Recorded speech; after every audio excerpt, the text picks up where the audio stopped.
Welcome to Middle Age Can Be Your Best Age, the show designed to help make middle age your prime time of life by defying the notion that once you reach 40, 50, or even 60 years old, your crowning achievements are all behind you. Regardless of whether you're just approaching 40 or are firmly entrenched in your middle years, it's time to launch your very own personal journey toward a joyful and purpose-filled second half of life. Each week, host Roy Richards, an expert on midlife renewal and author of A Midlife Challenge, Wake Up, will discuss the challenges common to middle age and help guide you to a brighter tomorrow. Now, here's Roy. So many of us are committed to becoming a better person in the new year. And let's go one step further. Have you really thought about what the term better person means to you? Well, my guest, spiritual and personal growth author and teacher Joffre McClung, contends that most of us, especially you women, get it all wrong. She explains women of different generations have had different struggles, but the constant in all of them is that our worth, our value, our sense of being good enough is always seen through the lens of what we do for others and how others see us. And from personal experience, I might add that a lot of us men seek external confirmation of our value as well. So how about you? Do you define your self-worth primarily by what other folks think and say about you? You know, the Bible tells us to love your neighbor, and this is a wonderful sentiment, but never forget the rest of the message, as you love yourself. And you know, when you think about it, without loving yourself fully and respecting your potential for greatness, what do you really have to offer others anyway? And Joffre McClung is here today to explain why the simplest and most powerful resolution you can make for the new year is to love yourself. And more importantly, she's here to suggest how you can develop your own sense of self-love and incorporate that self-love into daily living. In fact, Joffre has written an inspirational self-help book on the subject. It's titled The Heart of the Matter, a workbook and guide to finding your way back to self-love. And Joffre McClung is an inspirational author, teacher, blogger, and self-love advocate. She began her career as a theater actress in New York City and later produced and starred in off-Broadway productions and award-winning short films. And she uprooted her career to return to Texas to help her mother deal with terminal cancer, then shared in a subsequent extended cancer battle of a lifelong friend. And these back-to-back tragedies encouraged Joffre to turn inward and find strength and techniques to help her heal emotionally. And now she's sharing these techniques with others. And The Heart of the Matter is Joffre's second book, following her acclaimed 2015 offering, How Learning to Say Goodbye Taught Me How to Live.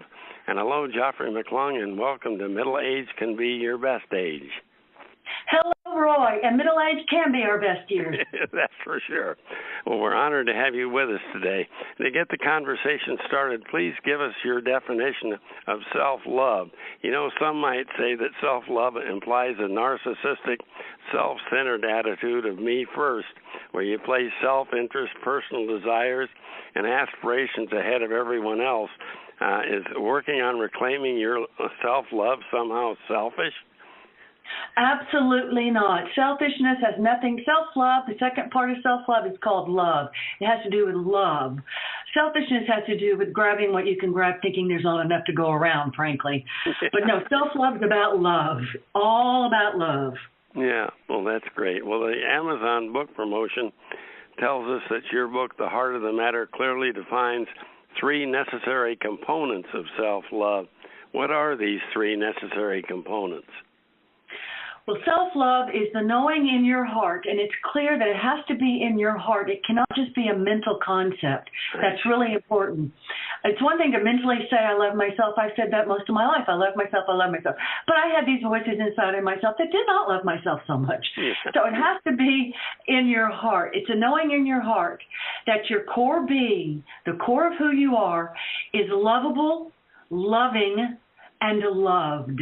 When you know you are lovable, lovable simply means you know you are worthy of love, period. You exist, Therefore, Roy, you are worthy of love, period. Every single person on this planet, I don't care who you are, what you've done, what you're going to do, you are worthy of love.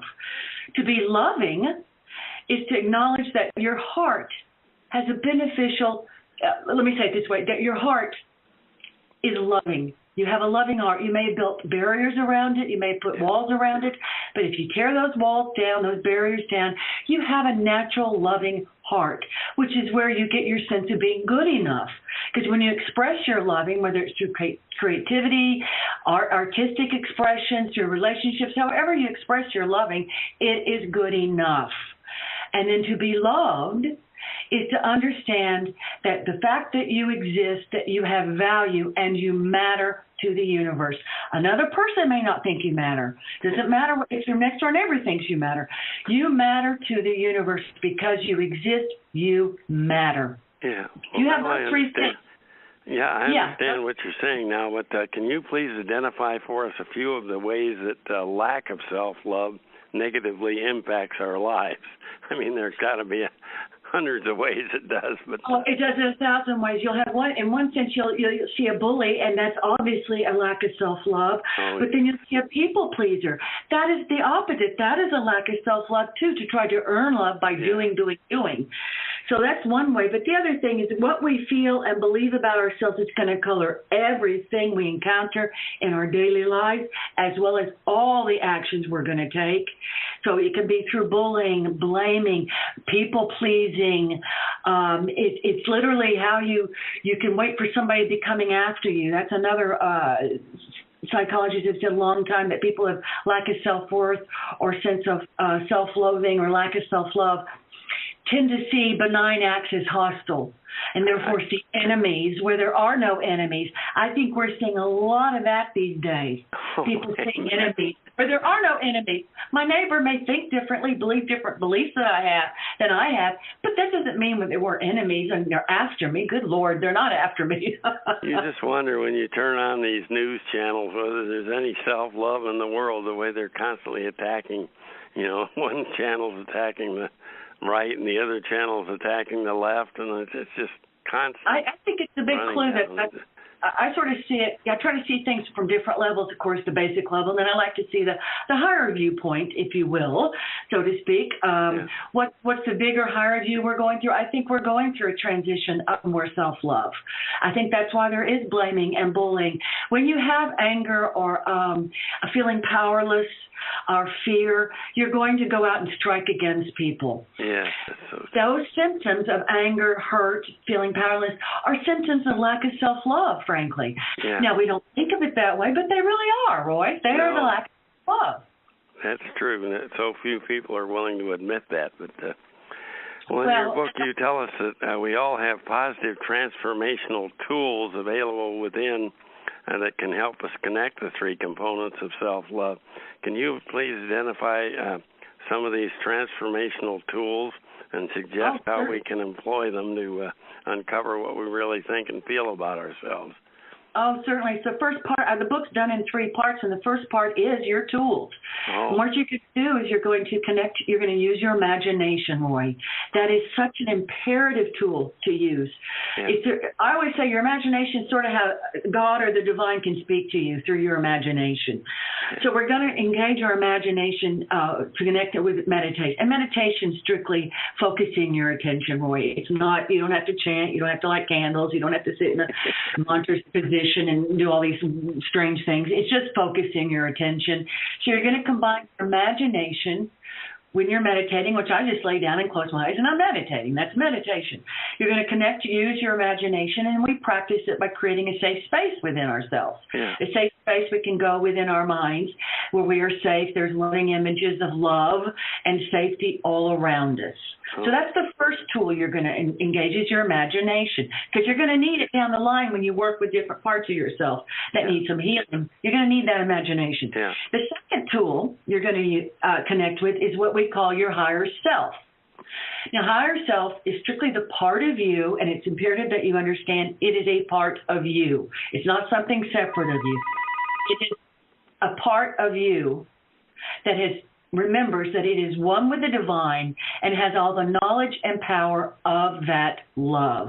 In other words, it's your wise one. We all have a wise one that lives inside of us. Yeah, there's a little bit of God in every individual. I know that. Oh, definitely. We all have a piece of the divine within us. Yeah. It's reconnecting to that piece of divine so that you can get higher answers to your questions. Yeah. So we're going to use your imagination. The second part, you go and we're going to work with your connecting with your higher self. The third tool, then once we've done the imagination, we've got our safe space. Within that safe space, we've begun to meet this higher part of ourself that is connected to the divine and realize we have help. They can hold our hand during this whole process of reconnecting. And the third part are your emotions, Roy. Emotions are vital. We have emotions. They are, I call them the navigational system. They're there to remind us what's right for us and what's wrong for us. Unfortunately, most of us are out of whack emotionally. We have all this, what I call past baggage we're, lugging around over our shoulders. So we're getting triggered by everything. When if we'd healed the past, we wouldn't be getting triggered, and our emotions would be navigating for us, telling us, hey, look over here, this is the right way for you to go. They are a navigational system when we're in balance. So then we take our higher self, we go in there, we meet our emotional body, and we look at our emotional body and say, okay, do I have wounds? Do I have sores? Do I have hurts? And, of course, most of us do have wounds and sores and hurts somewhere in there that still need some attention to be healed. We have parts that need to be healed. That's all that really matters. Yeah. So those are 3 tools that we're going to use to go and look at self-love, work with the components of self-love, meet our inner orphans, which are basically the parts of ourselves that we've either tossed aside because we were either disgusted by them or ashamed of them or hurt by them. And we need to bring them back to the whole and love them back into the whole. Yeah, your book contains extensive exercises for identifying negative emotions, encouraging readers to honor such feelings rather than running away from them. What do you mean by honoring a negative emotion, and why in the world should we want to honor old hurts when, in fact, we're searching for reasons to love ourselves more? Oh, I hear you. I mean, you know what? The only way you're going to love yourself more if you let those old hurts actually go. And they don't go by you forgetting them. Otherwise, they wouldn't be old hurts. Yeah. They would have just been tossed off. That's why I said we all have little pieces of old hurts. And we have to go back and heal those little pieces of ourselves. I call them our inner orphans. They're little pieces we let go of, or we just put to the corner, put in a box and said, I'm not going to deal with you. You caused me pain or you caused me hurt or whatever it is. We go and we heal those. First of all, we learn that we can heal ourselves, that we actually have been given the power to heal ourselves, and our emotions don't have to scare us. That when you have a scary emotion like anger, underneath anger is always hurt, frustration, or fear. Those are the things under anger. So you want to go underneath your emotions and find out what you're really feeling so you can go and offer the opposite to that hurt part and love them back to wholeness. So you don't avoid your hurt feelings, you heal your hurt feelings. Yeah. Well, that makes so much sense. But in your promotional material, you suggest we incorporate 5 simple self-gratitude practices into our lives. What are these practices, and how do they help us love ourselves more? Well, these are good things to do because you want, in between the homework, because there's homework within the book. The book is a workbook, people. It is a guide. You got to do the homework to get any progress. But in between doing the homework, healing those wounds, loving yourself, expanding your sense of self-love, you want to do some mental games with yourself. You want to, constantly keep your mind focused on the positive aspects so you can start to train your mind to go there versus always going to the negative aspects. Yeah. So these are simple little things you can do with yourself every day, and I call them self-gratitude practices, because we have to be grateful to ourselves first in order to be grateful to other people. Yeah. So I start with celebrate. Number 1 is celebrate who you are. Well, I'm kind, I'm funny, I'm generous. Find the things that you feel you can celebrate about yourself and remind yourself of that every morning or every evening, and celebrate that I'm funny, I'm kind, I'm generous. Yeah. Number 2, honor your abilities. I'm great at learning new skills. I'm a great writer. I might be a great swimmer, a great cook. Honor your abilities. We all have abilities. Some could be good gardeners. Some could be good at math. You have abilities. We all have been given abilities. Honor those abilities. Yeah, honor those abilities, and then seek activities that help both yourselves and others by doing those activities. Don't let them lay dormant, in other words. Oh, no, if you're going to have your abilities, you've got to do them. I mean, that's the whole point of the workbook, is you're going to do these things. You're not going to just think about them. You're going to have to do them. So you're going to honor your abilities so you can. And the thing is, when you honor your abilities, it's not that you have to do it for other people, because by you honoring your abilities, it just spreads out. Love is contagious. When you love yourself, it hits every area around you. Trust me, it spreads like a wonderful pandemic, so to speak. A wonderful pandemic. Number 3 is rejoice in your accomplishments. Most of us are taught, don't be too proud of yourself. Don't celebrate too much, what you just did. Yeah, don't rejoice in your accomplishments too loud. You make other people jealous. Or mine was, you're making people jealous. So I didn't really celebrate accomplishments too much, because I didn't want to make other people jealous, and then they might hurt me. That was one of my issues. But isn't it interesting that the people that loudly celebrate their so-called accomplishments often really didn't accomplish anything? Oh, honey, the loudest people are usually people who need the most homework. Frankly, between you and me, we'll keep that private. They need the most homework. If you're too these things you do by yourself, first of all.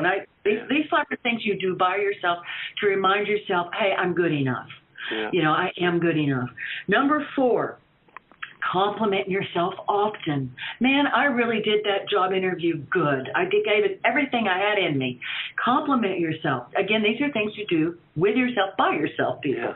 But compliment yourself. I really hung in there. I didn't give up. I could have given up during that test or whatever it was, but I didn't give up when I finished it. Compliment yourself. That deserves to be. Treat yourself like your own best friend. That is the best clue. Treat yourself like your own best friend.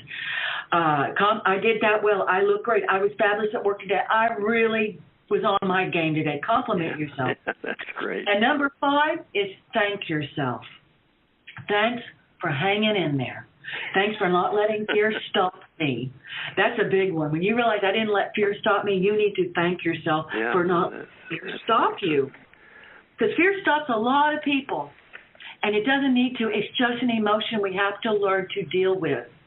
And fear, really, when you go underneath fear, is just when you deal with fear, underneath that fear is a fear that you're going to be hurt. Well, once you know you can love yourself, you're less worried that somebody's going to hurt you, so you're willing to take risk and try things that may have been fearful to you to begin with. That makes sense. It's not going to destroy you if somebody doesn't agree with you or doesn't celebrate what you do, because if you love yourself, you know that you're trying to help others and you're honoring yourself at the same time, and you're not going to worry if 100% of the people agree with you every No, time. And you may be surrounded in a group where there's nobody who likes you in this group. Yeah. That happens. That's not your fault. There's things to be learned from every situation. You can learn something from that situation. But the main thing is, forever. You just said that people are not going to always like what you did or be that excited that, or compliment you personally. Yeah. But again, if you're loving yourself, you don't need them to love you. If they do, that's a cherry on the sundae. But if they don't, that's okay too, because self-love is about loving yourself. And what's interesting, psychologists have said this for a long time, people with higher self-esteem, higher sense of self-worth, which is self-love, actually have more compassion and more empathy for other people. Yeah, and they understand other people better because they understand themselves. And exactly. By understanding yourself, you understand why other people are doing things. Oh, totally. When you totally understand yourself, when you looked at yourself and you realized, okay, I've been compassionate with my stumbles and my mistakes. And believe me, there are plenty of them, Lloyd. I've had plenty of stumbles and mistakes. But I had compassion for myself. Then I suddenly have more compassion for others' stumbles and mistakes. When I had self-acceptance for my flaws and weaknesses, and there were many of those too, Roy, I was able to accept others' flaws and weaknesses with much less judgment. Exactly how you treat yourself is pretty much how you're going to treat other people. So that's a big clue. If you're sitting there in judgment of everyone, you've got to realize you're in judgment of everyone because you are judging yourself to pieces. So true. when I make negative comments about somebody I'm watching on TV, hopefully not someone I'm meeting in person, but I always stop to think, am I really criticizing this person because I'm not happy with myself? And 99% of the time, that is the answer. It is. You got it completely right. It is 99% of the time. It has, everything that we're experiencing has to do with the filter through our own lenses. Yeah. So if you're not happy with somebody saying, if you're in a great place with yourself, it doesn't really matter what other people are saying or doing. But when you're kind of iffy with yourself, then they bug you. People bug you. Well, part 3 of your book, The Heart of the Matter, is entitled Investigating, Interrogating, and Integrating. Now, I understand the first 2 commands, but what do you mean by the final step, integrating? What are we seeking to integrate, and what role does integration play in generating self-love? Well, investigating, you've got it. Your self-awareness, being aware of your beliefs, your emotions, that sort of thing. Interrogating your inner orphans. Why are they so afraid the world hates them or it's going to hurt them, or they've got to have their fist up in the air because somebody's going to try to hit them? You're going to, investigate them. Yeah. And then the third is integration. Integration is when you're going to practice. Really, it's that best compassionate understanding is how I define the book. Oh, it's practicing compassionate understanding with yourself. I did this when I was 8 and made the decision that the world was going to be rough on me in this particular area. Most of our beliefs get set by the time we're 7, 8, or 9. Yeah. Our beliefs about ourselves and the world kind of are set, meaning that we've just made those decisions. That's how the world's going to treat me, and that's what I got to be prepared for. Yeah. So once you go and you realize, okay, I made that decision when I was 7 that I was going to have my fist in the air and be ready for somebody to punch me because I'm going to punch them first so they can't hit me first. When you're aware of that, you can forgive yourself and say, I didn't know better then. Yeah, that's so true. And I did the best I could because I was only 7, and I carried that forward till I was in my 20s, 30s, 40s, 50s, 60s, 70s, 80s, whenever. And you understand that what you may have believed at age 7 isn't really all that relevant to what you are at 55 or 46 or whatever. Yeah, you're right. But you know what? There's a lot of 55-year-olds walking around there in their 70-year-old bodies. I'm telling you now. I meet them every day. And they may have nice clothes and nice briefcases and nice houses and nice bank accounts, but they are walking around with their 70-year-old hand in hand with them, still waiting to get hit or hurt or something. That's why we learn to practice compassion, understanding with ourselves. I did the best I could in that moment. I've practiced it in my 20s. I practiced it now. If something comes up and I feel like I need some more forgiveness for myself, I practice compassion, understanding. And then once you've done that, you look at your behaviors and you realize, oh, I behaved that way because I was hurt. Yeah. And I don't have to behave that way anymore. Yeah. So your behaviors start to change. Yeah. And then you can offer that same compassion, understanding with those who hurt you. Well, and you can let's talk a little bit about your 5-star book, The Heart of the Matter. In the from the author comment section of the Amazon preview, you state that, are you warned that you cannot think your way to self-love? Given that, how do we accomplish our journey, and how is your book intended to guide that journey to the self-love destination? I know we've discussed that somewhat already, but... Well, I think that's a good question, really. What it does, like I said, is a workbook and a guide, so you're going to keep it with you. You're going to be able to go back to it and look at your answers. You're going to do the first section, which is the tools. Yeah. You're going to work with that to get your imagination, get your emotional body working, especially for men. No offense, Roy, but men have an issue with some emotional issues. Yes, we do. So we're going to get the men to work with their emotions. And this is all done alone. All this work is done alone. Oh, you're going to work with your emotional body. You can go to part 2. And each section you go through, you have questions you ask yourself. And you have to be honest with yourself with these questions. There's at least 20 to 40 to 50 questions in each chapter. Oh, wow. You have to answer it honestly as you can. Who told me that self-love means I have to earn it, or I have to deserve it, or only some people are deserving of it, others aren't? You're going to go through your list, and you're going to have to be really honest with yourself so that you understand what you're thinking about, whatever that was in that chapter. The next part in each chapter is going to be a meditation. Again, that's just closing your eyes, Roy. You can be sitting in a chair or laying down. I don't care. Close your eyes, and you're going to do I give a whole description in the meditation of what you want to do in that meditation. I give you images that I used for my own meditation, you can either use them or come up with your own, and you're going to go and do meditation. Meditations are for your emotional homework. They're going to get your emotions involved. Then you have some homework that you're going to have for the week to pay attention to. Whatever we worked on that week, you're going to pay attention to how you behave out in the outer world. So it gives you these steps. And then in the third part, you're going to work with those inner orphans. You're going to work with your safety nets, which are your go-to behaviors when you're in fear or feeling powerless or vulnerable. These are your judgment, criticism, needing to be right is a big go-to behavior. Yeah. You're going to realize those came out of pain. Those are not who I am. People say, don't mess with me, don't push my button. That's a button for a reason. It's not who you are. You want to get rid of the button, people. Get rid of that button.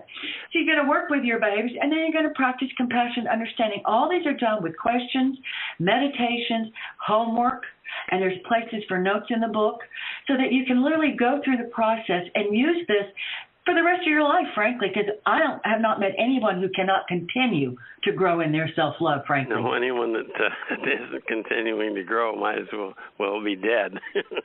Exactly. I've done the heavy work of the inner orphan work. There's some stuff you will finish. The inner orphan work, you will finish it.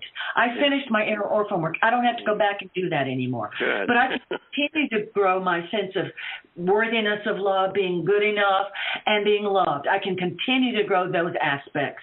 And that's fun work. That's fun work, I have to be honest. Well, where's the best place for listeners to go to preview and purchase your book, The Heart of the Matter? I know I found it on Amazon, but is that the best place? Well, you can go to Amazon, you can go to Barnes & Noble, you can go to Balboa. You can also go to my website, which is JoffreMcClung.com, or you can also just type in Joffrey'sBooks.com. Okay, and that's JoffreyMcClung. That's my full name, yes. That'll get you there. Or Joffrey'sBooks.com will get you there. Also, it's all about selflove.com will get you there.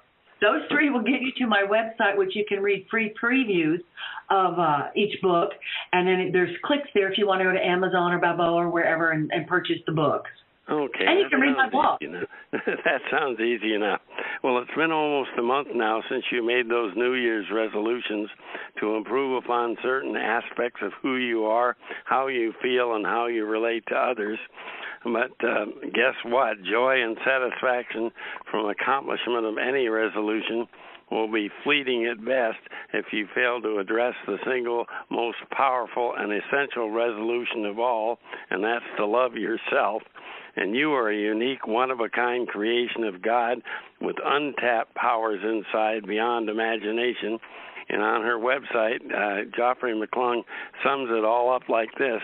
We all come into this world fully equipped for the journey before us. And starting this very moment, why not accept this truth and personalize it as your mantra? At this point in my life, I am fully equipped for a joyful and mutually beneficial journey through the rest of my days in service to self and others.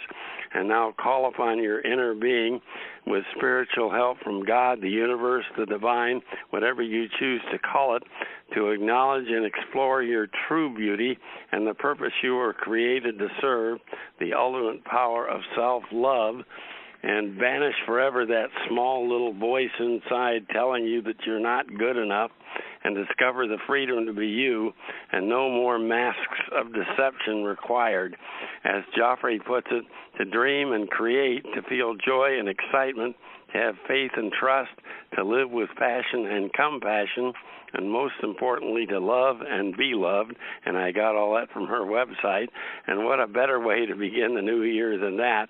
And self-love, it sounds so logical and simple, but it's not. And to launch your journey to self-love, undoubtedly the most important journey of your life, I highly recommend you preview and purchase Joffre McClung's new book, her latest book, The Heart of the Matter. And thanks a million, Joffre, for joining us here today. Thank you, Roy. Well, on last week's program, I reviewed the first 3 of my 10 Commandments of Midlife Renewal. And to close today's program, I'd like to move on to Renewal Commandments 4 through 6. And as a reminder, these commandments are taken from Chapter 10 of my book, A Midlife Challenge Wake Up by Roy C. Richards. And here's commandment number 4. I will renew as a two-step process. The 2 steps I recommend are as follows. Step 1, you will seek inner peace and positive emotional balance, affirming your life today and your potential for greatness in the future. And of course, based upon today's inspirational conversation with my guest, Joffre McClung, pure and simple, this simply is an affirmation of self-love. Then we move on to step 2. You will establish and sustain mutually beneficial interpersonal relationships with loved ones, friends, work associates, and anyone else you may encounter along the way. You know, it's kind of like the tree that falls in the forest. If no one's there to witness it really happen, well, the same will be true. You may feel great inside, but if you don't demonstrate that to others, you won't receive warm responses in return, and it really won't work out for you, because none of us can transform our lives for the better in a vacuum, at least over the long haul. To live a joyful, stress-free, purposeful life, you will need to bring others along, and positive balance in interpersonal relationships requires that we seek to understand and respect others' points of view at all times, willing to offer a friendly, cordial response even when we disagree. And most important, people want to know that we're listening and care about what they have to say, don't they? If somebody disagrees with you, you just dismiss them out of hand. It really doesn't accomplish anything, does it? Few of us will ever live up to the Will Rogers motto, I never met a man I didn't like. Say, I wonder if he ever met a woman he didn't like. I guess they just talked like that back then. But all of us can condition ourselves to treat friends and strangers, supporters and foes alike with kindness and respect. And I'm sure Will Rogers never met a lady he didn't like either. And next time you're at a restaurant or a grocery store, here's an idea. Strike up a conversation with a server or clerk in the checkout line, not to take up their time or obstruct their duties, but just to let them know that you honor them as a fellow human being, you appreciate their service to you, and you're truly interested in how their day is going. And as they respond and smile back, respond positively, you will be rewarded many times over. Commandment number 5 is this: I will think outside the lines. Let's face it, if you're dissatisfied with aspects of your life today, the situation is highly unlikely to improve, a change for the better, if you continue to think and behave in the same old ways. In reformulating life at midstream, you are seeking to uncover and lock in a vastly different, uniformly positive stream of consciousness, concentrating on the potential for favorable outcomes rather than on problems, regardless of the current circumstances. Your objective is far more ambitious than the fleeting recapture of a positive interlude from your past. Furthermore, the option to return to the past may now be impossible. That gal you had such a great time with years ago is now married to someone else, and you're no longer 23, and long ago you lost the speed and dexterity to be the star forward on your basketball team that you used to be. As we discussed earlier with Joffre McClung, your initial challenge is to fall in love with yourself all over again, this time with no restrictions. And sadly for a lot of us, that's well outside the lines, isn't it? Because we've been down on ourselves for far too long. The next step is exploration, experimentation, and reaffirmation of talents, capabilities, and life preferences, many of which, as Joffre puts it, may have been orphaned, as she calls it, and ignored for the past several years. Now let's integrate all those talents and preferences into who we really are and what we're capable of accomplishing to the benefit of ourselves and others. And now let's put all these talents to good use by trying out new things or new unique approaches to accomplish present obligations. And experimentation with new ideas need not be confined to your vocation. It also makes sense to volunteer in your church and community, doing activities you're good at and things you love to do, take up new hobbies or recreational pursuits, or seek out and make contact with prominent members or maybe not so prominent members of your community, but folks you've always wanted to meet. Next time the two of you cross paths, what's to stop you from walking up, introducing yourself, and bringing up common interests? The bottom line, if you are seeking a fresh start at middle age, you simply must abandon that tendency to summarily reject trying anything new simply because there's a chance you may fail. Remember, you now love the higher inner you and are brimming with the confidence that you are in control of your future, and if one particular initiative fails or one relationship doesn't turn out the way you had hoped it would, there are many more waiting to be tried just around the corner, and it only takes one victory to move your life a giant step forward in the positive direction. And here's commandment number 6. Whenever possible, I will disassociate myself from negative thoughts and negative people. Even after self-love and a positive mindset are implanted within, you and I must remain continually vigilant to prevent negative thinking and behavior from creeping back in. And it's so easy to do, isn't it? As a corollary, to the extent possible, I strongly encourage you to limit interaction with routinely negative individuals.